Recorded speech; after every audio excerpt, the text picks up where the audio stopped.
कौशल्या कहे दोष न काहू, किसी का दोष नहीं। ये तो कर्म विवश दुख सुख क्षति लाहू, दुख सुख हानि लाभ भाग्य के अधीन हैं, कर्म विवश हैं। और देवी मोह बस सोचिए बादी, विधि प्रपंच अस अचल अनादि। विधाता का प्रपंच किसी को समझ में नहीं आता, लेकिन एक बात का मुझे दुख है, श्री राम जी के बन जाने का नहीं। राम जाहि बन राज तज भल परिणाम न पोच।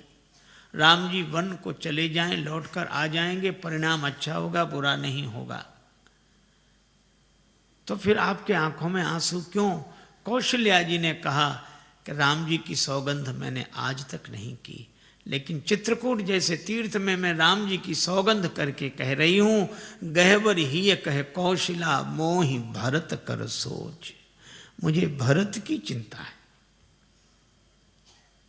क्यों? क्योंकि गूढ़ स्नेह भरत मन माही, रहे नीक मुह लागत नाही। भरत जी के हृदय में छिपा हुआ प्रेम है। भरत राम के बिना नहीं रह सकते। इसलिए सुनैना जी, आप महाराज जनक से प्रार्थना करें कि पंचायत में ऐसा फैसला हो कि भरत जी राम जी के संग चले जाएं। श्री सीता जी को लेकर विदा हुई। सुनैना जी जनक जी के पास आई। जनक जी ने बेटी को बनवासिनी वेश में देखा। भयउ प्रेम परितोष विसेखी। मन में स्वाभिमान का उदय हुआ कि मेरी बेटी के ऐसी त्याग का जीवन। लेकिन मन में एक बात आई, किसी व्यक्ति ने अपनी बेटी का विवाह किया बड़े ठाट वाट से। बेटी की विदा हुई, ससुराल गई। दैवयोग दूसरे दिन उसकी मृत्यु हो गई। सभी लोग जुड़े, शोकाकुल था परिवार। उस बेटी का पिता भी आया था। सबने अपनी अपनी श्रद्धांजलि दी। पिता ने कहा कि बेटी की समाधि बनाओ तो उस पर ये 2 पंक्तियां मेरी ओर से लिखा देना। क्या दिया? जो कुछ भी दे सकते थे हम इस उम्मीद ना मुरादी में, कफन देना ही भूले थे फकत सामान्य शादी में। हम यही देना भूल गए थे। जनक जी भी सोचते हैं कि हम ये बनवासिनी का जो वेश धारण किया, ये वस्त्र देना भूल गए थे। श्री जानकी जी की ओर देखकर कहा, पुत्र पवित्र किए कुल दो। दोनों कुलों को पवित्र किया बेटी। श्री जानकी जी माता से विनय करके लौटकर अपने शिविर में आ गई। जनक जी से मां सुनैना ने कहा जो कौशल्या जी ने कहा था। जनक जी उठकर बैठ गए। देवी, धर्म राजनीति ब्रह्म विचार अत्यंत जटिल विषय है। धर्म के बारे में निर्णय करना कठिन। किम कर्म किम अकर्मेति कवियो अप्यत्र मोहिता। बड़े बड़े बुद्धिमान मोहित होते हैं। और राजनीति कुछ भी निर्णय पूर्वक कहना कठिन होता है। और ब्रह्म विचार वेदांत, वेदांत तो अकथ का कथ्य है। जो नहीं कहा जा सकता उसको ही कहा जा रहा है। कितना कठिन। पर श्री जनक जी कहते हैं, इन तीनों विषयों में मेरा अधिकार है, पर मेरी ऐसी सूक्ष्म बुद्धि भी सो मति मोर भरत महिमा ही कहे काह छुअ सकत न छाही। ऐसी मेरी बुद्धि भरत जी की महिमा क्या कहेगी, उनकी परीक्षाएं भी नहीं छू सकती। भरत जी के गुण तो एक ही हैं जो जानते हैं, वे हैं श्री राम। भरत महामहिमा सुन रानी, जान ही राम न सकहीं बखानी। पर भरत कथा भवबंध विमोचनी। पूरी रात यही चर्चा करते रहे।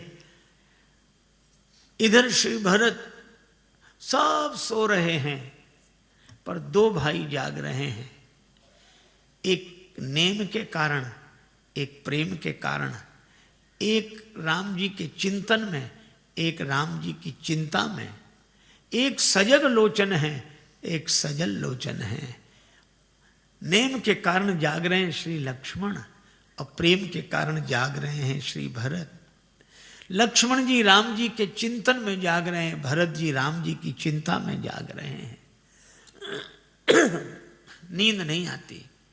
श्री भरत यही सोचते हैं कि ही विधि हो ये राम अभिषेको, मोहि अवकलत उपावन एको। मुझे कोई उपाय समझ में नहीं आता। अहो अहो इस शिला खंड पर बैठा कौन तपोधन, एकटक रहा निहार गगन को करता अश्रु विसर्जन। मन में एक बात आई, माता कौशल्या के कहने से राम जी लौट जाएंगे। मैं मां कौशल्या से ही कहूंगा। मन में हर्ष की लहर उठी, लेकिन फिर विषाद आ गया। कौशल्या माता के कहने से लौट तो चलेंगे श्री राम, लेकिन कौशल्या माता कहेंगी तब ना। मां तो कहें बहुरई रघुराऊ, लेकिन राम जननी हठ करवि की काऊ। व्यंग कितना मधुर है। वे राम जी की जननी हैं, वे हठ करना क्या जाने। हठ करना तो भरत की मां को आता है, राम की मां हठ करना क्या जाने। श्री राम जी की मैया हठ नहीं करेंगी। तो गुरु जी के कहने से तो राम जी अवश्य लौट जाएंगे। ठीक है, मैं गुरुदेव से प्रार्थना करूंगा। फिर हर्ष, लेकिन लगा कि बात बनेगी नहीं। मुनि पुनि कहो राम रुचि जाने। राम जी का जैसा रुख देखेंगे गुरु जी वैसे ही बोलेंगे। उनका तो एक ही है, न गलत चाहता हूं न सही चाहता हूं, जो तुम चाहते हो मैं वही चाहता हूं। प्रभु तेरी हां में मेरी भी हां है, और तुम्हारी नहीं मैं नहीं चाहता हूं। अच्छा भरत तुम ही क्यों नहीं कहते? मैं कहूंगा, क्या कह पाऊंगा? मैंने आज तक राम जी की ओर मुख उठाकर देखा नहीं है। दर्शन तृपित न आज लगी प्रेम प्यासे, नयन मेरे नेत्र भगवत दर्शन से कभी तृप्त नहीं हुए। और अगर मैं हट करूं तो मैं तो सेवक हूं। सेवक का धर्म चला जाएगा। जो हट करूं तो निपट कुकर्मो, हर गिरते गरु सेवक धर्मो। करके नजरे इनायत वो आए, मगर क्या कहें यार हमको। उसी वक्त पर अपने ऐबों गुनाहों की याद आ गई, इसलिए उनसे नजरें मिला ना सके। मैं कैसे कहूंगा? पूरी रात बीत गई, एक जुगति न मन ठहरानी। सोचत भरत ही रहे न बिहानी। सवेरे गुरुदेव के पास आए, प्रणाम किया। गुरुदेव ने कहा कि भरत, मुझे तुमसे एक बात कहनी थी। क्या? श्री सीताराम अयोध्या लौट जाएंगे, पर एक शर्त है, तुम दोनों भाई वन को चले जाओ। गुरुजी ने यह शर्त बहुत सोच समझ के रखी थी। भरत जी राम जी के बिना रह नहीं सकेंगे, और शर्त ऐसी रखो जिसमें राम जी के बिना रहना हो ना। तो भरत जी कहेंगे कि गुरु जी ये कैसे हो सकता है? तो मैं कहूंगा फिर राम जी कैसे लौट सकते हैं? लेकिन जब गुरु जी ने कहा कि तुम दोनों भाई वन में चले जाओ, सुनत बचन पुलके दो भ्राता। दोनों भाई पुलकित हो गए, भे प्रमोद परिपूर्ण गाता। भरत जी ने गुरुदेव के चरणों में प्रणाम करते हुए कहा, गुरुदेव क्या इतनी छोटी सी शर्त पर श्री राम अयोध्या लौट जाएंगे? मेरे सीताराम अयोध्या लौट जाएंगे? गुरु जी ने कहा कि भरत ये छोटी शर्त नहीं है, राम जी के बिना 14 वर्ष रहना है। भरत जी ने कहा कि गुरुदेव मेरे सीताराम सिंहासनासीन हो जाएं तो 14 वर्ष की कौन कहे। मैं आपके चरणों की सौगंध करके कहता हूं, कानन करऊं जन्म भरी वास। मैं जीवन भर वन में रह सकता हूं। अरे फिर तुम्हें राम जी नहीं मिलेंगे, न मिले, पर यही क्या कम है कि मेरे कान सुनते रहेंगे कि मेरे राम जी राजा हैं, प्रसन्न हैं, आनंद में हैं। वशिष्ठ जी फिर बोल नहीं सके। तत्सुख सुखित्व का ऐसा उदाहरण और कहाँ। नीके रहो, नीके रहो मेरे प्यारे बने रहो, नीके रहो मेरे प्यारे बने रहो, नीके रहो मेरे प्यारे बने रहो, नियरे रहो चाहे न्यारे बने रहो, नियरे रहो चाहे न्यारे बने रहो, नीके रहो मेरे प्यारे बने रहो, नीके रहो मेरे प्यारे बने रहो। श्रवणन से सुन सुन सुख पाऊं, श्रवणन से सुन सुन सुख पाऊं, इतने ही प्राण आधार बने रहो, इतने ही प्राण आधार बने रहो, नीके रहो मेरे प्यारे बने रहो, नीके रहो मेरे प्यारे बने रहो, नीके रहो मेरे प्यारे बने रहो। भरत महा महिमा जल राशि, मुनिमत ठाण तीर अबलासी। पंचायत में आए, श्री राम जी ने देखा जनक जी विराजमान हैं, वशिष्ठ जी विराजमान हैं, भरत जी हैं, सब सभा है। राम जी ने कहा कि गुरुदेव निर्णय कर दें। गुरु जी ने कहा कि मैं निर्णय नहीं कर सकता, भरत भगति बस भई मति मोरी, मेरी बुद्धि तो भरत जी की भक्ति के वश में हो गई। भरत स्नेह विचार न राखा, तो आप कुछ तो कहें। गुरुदेव ने कहा मोरे जान भरत रुचि राखी, जो कीजिए सो शुभ स्यो साखे। राम तुम ही कुछ फैसला करो।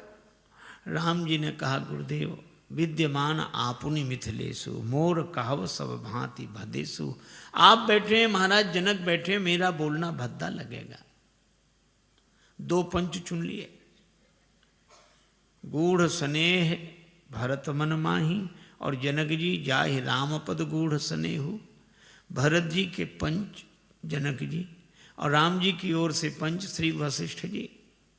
पर दोनों पंच कुछ निर्णय करने की स्थिति में नहीं, तो तीसरा सरपंच चुन लिया। तीसरा सरपंच कौन? का सकल बिलोकत भरत मुख बनई न उतर देत। श्री भरत जी ने देखा, उठकर खड़े हो गए। राम जी को बोलने में जहां भद्दा लग रहा वहां श्री भरत जी बोल रहे हैं। भरत जी ने कहा कि प्रभु बाहर भी आप हैं और मेरे भीतर हृदय में भी आप हैं। अगर आपको बाहर से बोलने में कुछ भद्दा लग रहा है तो भीतर से बोल दीजिए, वाणी मेरी होगी, बात आपकी होगी।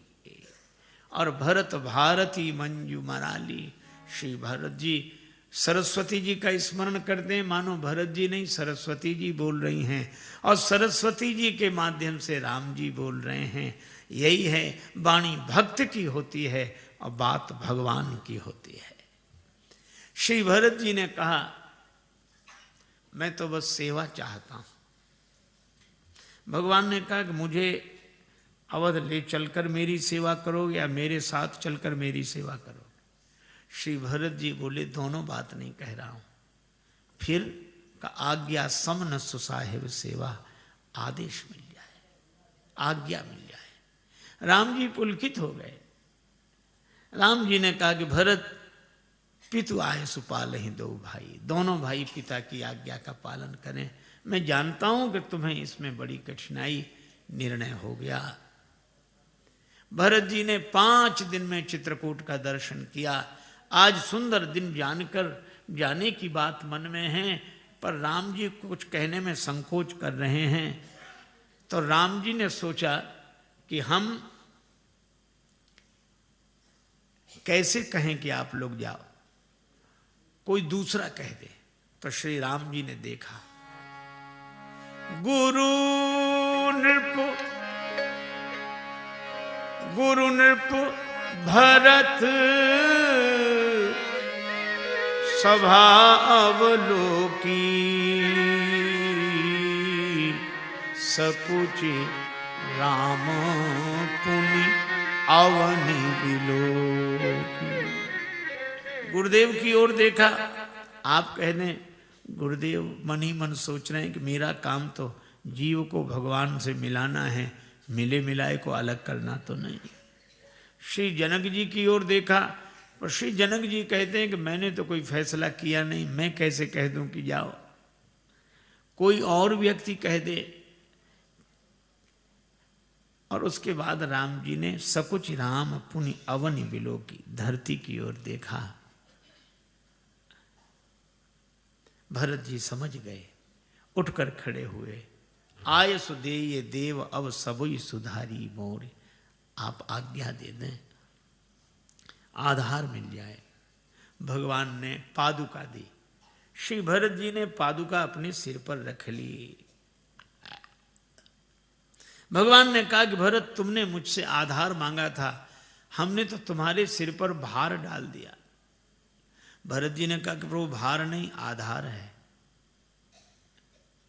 आधार कहीं सिर पर रखा जाता है? हाँ प्रभु। कब का सिर पर ज्यादा भार आ जाए तो आधार सिर पर ही रखना होता है। लोगों ने मेरे सिर पर अयोध्या का भार डाल दिया, आपने पादुका दे दी। अब राज्य का भार उठाने का आधार मिल गया। अब वो राज्य का भार जो मेरे सिर पर था, आज से पादुका पर रहेगा। सिर पर लोग कुछ सामान रखना हो तो पगड़ी का आधार रख लेते हैं। इसी तरह राज्य का भार सिर पर था, आपने पादुका दी, अब पादुका के आधार पर राज्य का भार रहेगा। भरत, वो तो ठीक है, पर पादुका किसकी है? का प्रभु आपकी। राम जी ने कहा कि तुम तो अयोध्या ले जा रहे हो, फिर कैसे फैसला होगा कि पादुका मेरी? भरत जी ने कहा फैसला हो जाएगा।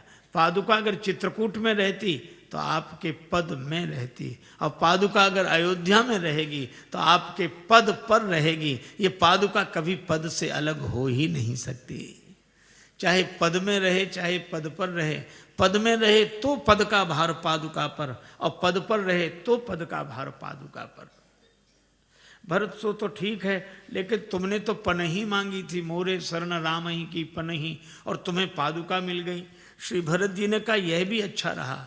पनही माने जूता, यह भी पाँव में रहता है, और पादुका खड़ाऊं, यह भी पाँव में रहती है। लेकिन एक अंतर है, जूता पाँव को संभालता है और खड़ाऊं को पाँव संभालता है।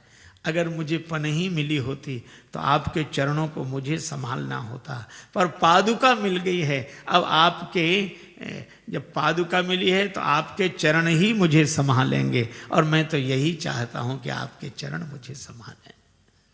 खड़ाऊं में एक खूंटी को अंगुष्ठ और अंगुली मिलकर पकड़ लेते हैं। मैं लकड़ी की खड़ाऊं की तरह पड़ा रहूं चरणों में, और मेरे विश्वास की खूंटी को अंगुष्ठ की तरह से एक ओर से प्रभु आप और अंगुली की तरह से एक ओर से जानकी माता दोनों मिलकर संभाले रहें, यही मैं चाहता हूं। भगवान ने कहा कि भरत, सो तो ठीक है, लेकिन तुम्हें आधार क्या मिला? भरत जी ने कहा कि प्रभु मुझे भी आधार मिल गया। अब आपको खोजने के लिए मुझे वन वन नहीं भटकना पड़ेगा। क्यों? पादुका मैं लेकर जा रहा हूं, और प्रभु पादुका चरणों के पास चलकर नहीं आती, चरण ही वहां चलकर आते हैं जहां पादुका होती है।